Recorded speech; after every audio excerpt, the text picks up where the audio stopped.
keep saying it to all the kids, stop saying, you know, yeah, whatever. You know what I mean? So that's how that came about. But they definitely was an influence on that song as far as me producing Bluebird. You know, I got the idea from them. But yeah, my musical influences is totally different. You know what I mean? Yeah, yeah. Yeah. For sure. And did you know you were gonna have a big influence in the you know Raza community, the Latino community? Because my whole hood was predominantly Latino, bro. Like 95% Latino, or like 90% Latino, 10% Black, or something like that.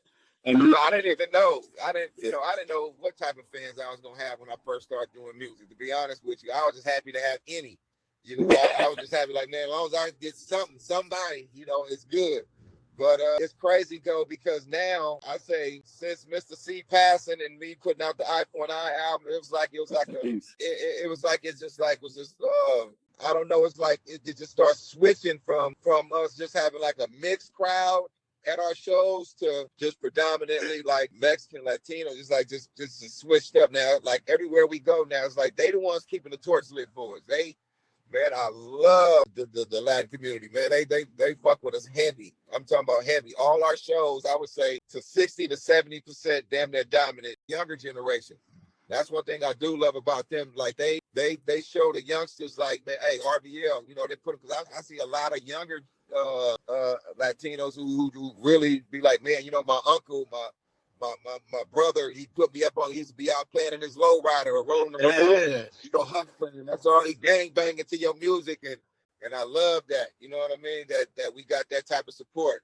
You know, in the Black community, not so much. A lot of them kind of like be like, you know, they ain't thought they feel like I ain't put out no music since maybe the iPhone I album in '97. It's different in the Latin community, man. They really fucks with us heavy, man. And I appreciate it so much, because even I noticed even too when I'm shipping out a lot of my packages for a lot of my merchandise, I noticed the names. You know what I mean? It's, man, they support, they bind up. You got a lot of Hernandez. All my tees, my No Bammer tees, man, they love them. You know what I mean? So they passing it down to their younger generation, and that's what's helping me stay relevant and keeping the torch lit for me, man. I appreciate the Latinos, man, for real.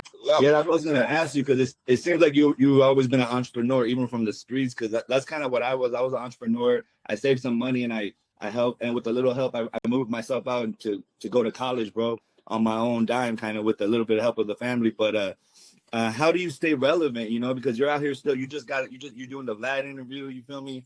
And rest in peace to everybody. You know, especially I also have rest in peace too. But we're still here. You know, what do you attribute you still being here? That term, still here, you feel me? Right, still here, man. How I did it, man, really, you know, Mr. C and Hitman is the motivation. Yeah. You know, it was hard, man, trying to just figure out how I'm gonna do it without them. You know what I mean? It just goes back to the fans. They were still coming out to support, and was like, you know, we're here for you. And, you know, from there, I just started doing licensing deals, you know, different stuff, things like that.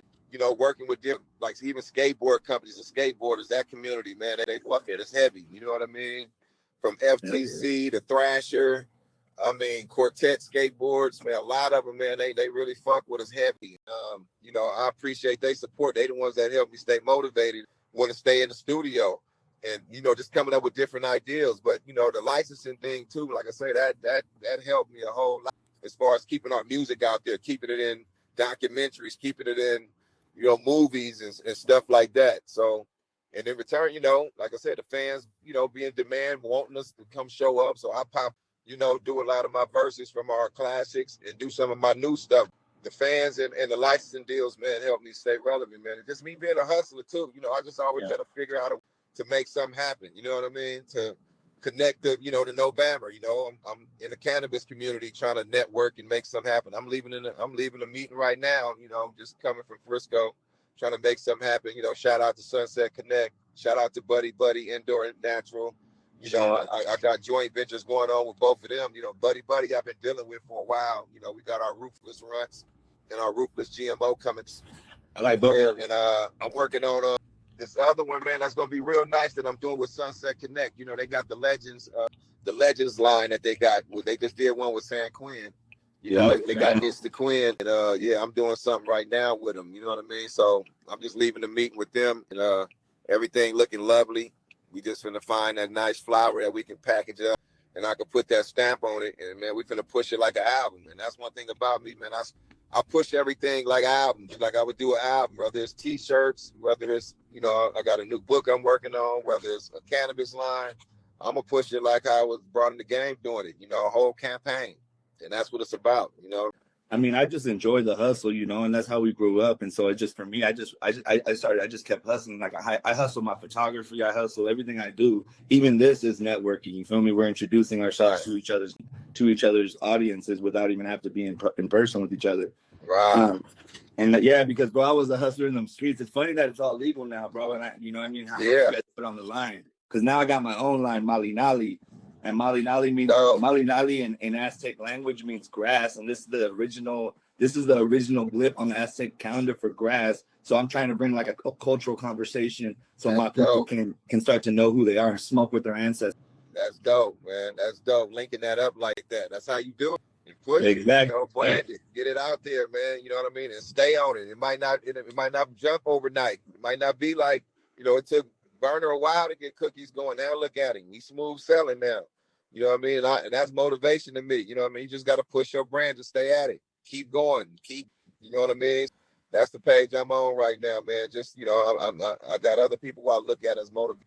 You know, like I mentioned, Burner being one of them, man. You know, him being from the, you can't do nothing but be like, shit, sky's the limit. You know. Yeah. Well, I got two more questions for you. One of them is connected to the rest. That of course I want to say rest in peace to the homeboys, you know. But I try and stay in the solution, you know, trying to stay positive because it's, you know, hard when we think about our friends all the time. Like how I got sober, bro. So I blaze, but I don't drink and I don't put nothing up.